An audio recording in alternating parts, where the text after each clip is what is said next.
A paz do Senhor, como base para esta 17ª aula do curso introdutório de missões, eu vou ler em Atos dos Apóstolos, capítulo 14 e versículo 3. Detiveram-se, pois, muito tempo falando ousadamente acerca do Senhor, o qual dava testemunho à palavra da sua graça, permitindo que por suas mãos se fizessem sinais e prodígios. Amém. Na aula anterior, observamos que os missionários do Senhor de Antioquia estiveram na cidade de Antioquia da Pisídia, né? Mas por causa da perseguição, eles tiveram que ir para a cidade de Icônio, também no sul da Galácia.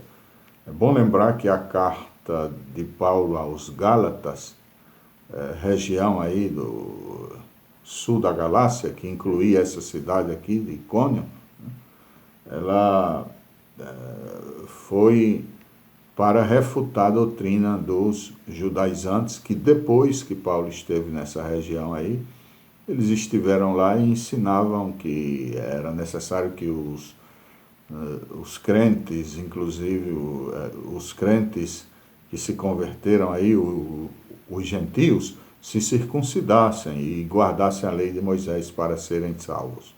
Então Paulo escreve aquela carta refutando essa doutrina falsa dos judaizantes. Ok, mas vamos aqui para o tempo aí, o trabalho que os missionários fizeram na cidade de Icônio. Paulo em Icônio, aí desde o versículo 1 até o 6, observamos Icônio, que ficava na estrada romana, cerca de 145 quilômetros ao leste de Antioquia da Pisídia, na mesma área da província da Galácia.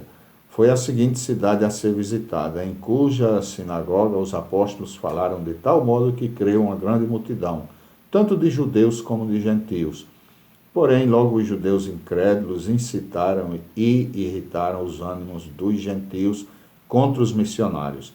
Entretanto, Paulo e Barnabé passaram muito tempo ali, falando a mensagem do Senhor. Versículo 3, né?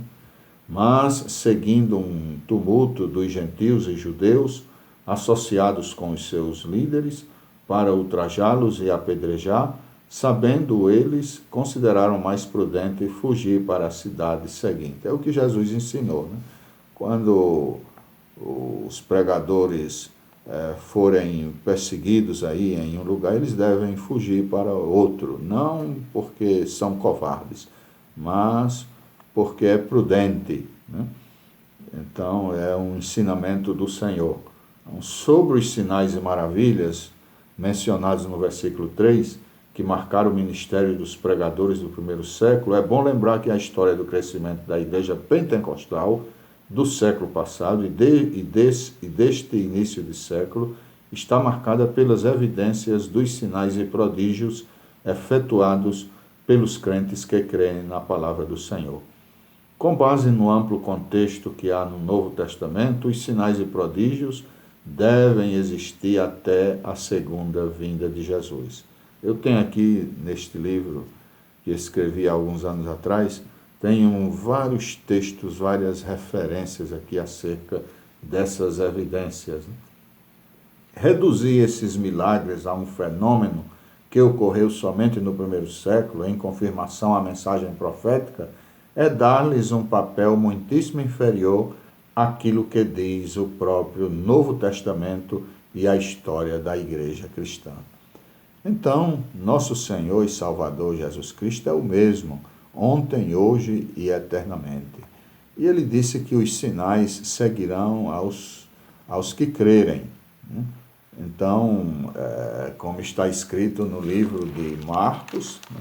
Ali o Senhor disse que aqueles que crerem nele falarão novas línguas, pegarão em serpentes, e se beberem alguma coisa mortífera, não lhes fará dano algum, nenhum mal. Então, a palavra de Deus é clara, né? Você pode ver claramente lá no livro de São Marcos, né? E estes sinais seguirão aos que crerem, né? Em meu nome expulsarão os demônios, falarão novas línguas, etc. E diz o versículo 20 do capítulo 16 de Marcos, e eles, tendo partido, pregaram por todas as partes, cooperando com eles o Senhor e confirmando a palavra com os sinais que se seguiram. Amém. Então, este é o nosso Deus, né? Ele é o mesmo ontem, hoje e eternamente. E estamos nos dias, e o profeta Joel profetizou aproximadamente uns 8 séculos antes de Cristo, e disse que nos últimos tempos Deus derramaria do seu Espírito sobre toda a carne, indiscriminadamente, e sobre todos os crentes, né? E falariam, esses crentes seriam batizados com Espírito Santo, teriam visões, sonhos, profetizariam. Então aí Deus derramou o seu Espírito desde aqueles dias até hoje. Nós estamos vivendo aí os últimos dias que o profeta Joel se referiu. Isso vai até a vinda de nosso Senhor e Salvador Jesus Cristo. A história da igreja está repleta de sinais e maravilhas. O Senhor é o mesmo. Imagine se Deus inspirasse aí Paulo para escrever só acerca dos dons espirituais, apenas para aqueles dias do Novo Testamento, ou se a palavra de Joel, últimos dias, se refere apenas a aqueles dias ali dos apóstolos, por favor. Então, esses dias agora que estamos vivendo não são os últimos dias? João disse, filhinhos, é já a última hora. Ora, desde aquele 1000 anos para Deus é como um dia. Então, estamos nesses últimos tempos mencionados aí pelo profeta Joel.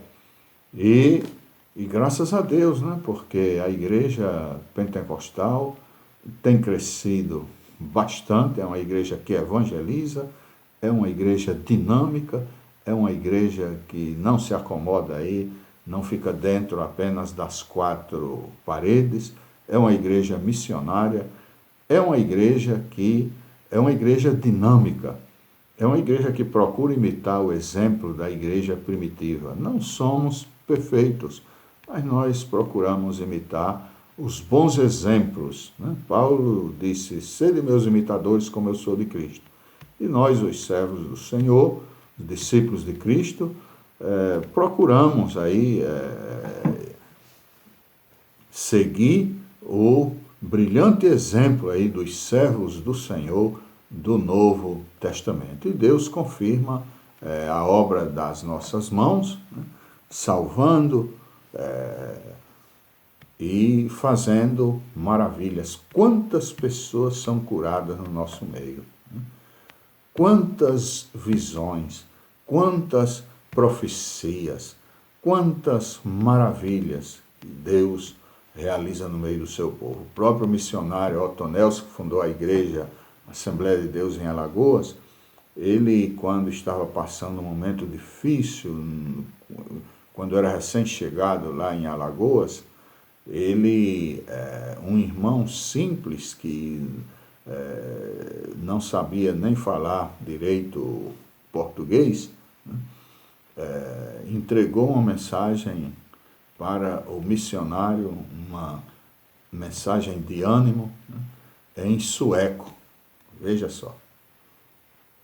Então, Deus, e isso foi um consolo para o missionário sueco, né? Então, Deus continua operando maravilhas no meio do seu povo. Não é porque alguns não creem aí na atualidade dos dons espirituais que nós vamos deixar de crer e continuar pregando acerca dos dons espirituais. Cremos que essas maravilhas aqui, esses que nós observamos que Deus realizava através dos apóstolos aí, dos servos do Senhor no primeiro século, ele continua operando, né? E a ressurreição João de Oliveira, que foi professor lá no IBADE, no Instituto Bíblico das Assembleias de Deus. Eu estudei no IBADE, me graduei naquele seminário, Instituto Bíblico das Assembleias de Deus. O pastor João de Oliveira não era mais professor lá, mas ele faleceu e o J.P. Colenda, que não era o diretor aí do IBADE, era tio do João Colenda Lemos, que foi nosso diretor e professor lá no IBADE, ele orou aí e Deus escutou a oração do pastor J.P. Colenda e o pastor João de Oliveira voltou do paraíso. Veja, que maravilha! O Deus é o mesmo, Ele continua ressuscitando, Ele continua curando, Ele continua fazendo maravilhas no meio do seu povo. Então, essa palavra aqui que marcou o tempo dos apóstolos na cidade de Icônio, e nós vemos o grande exemplo aí de conversões. O Senhor continuou em meio aí à perseguição, continuou salvando pessoas e fazendo maravilhas aí através dos seus servos. Que Deus nos abençoe, que o Senhor nos ajude e continuemos pregando a palavra, porque nosso Deus é o mesmo ontem, hoje e eternamente. Amém.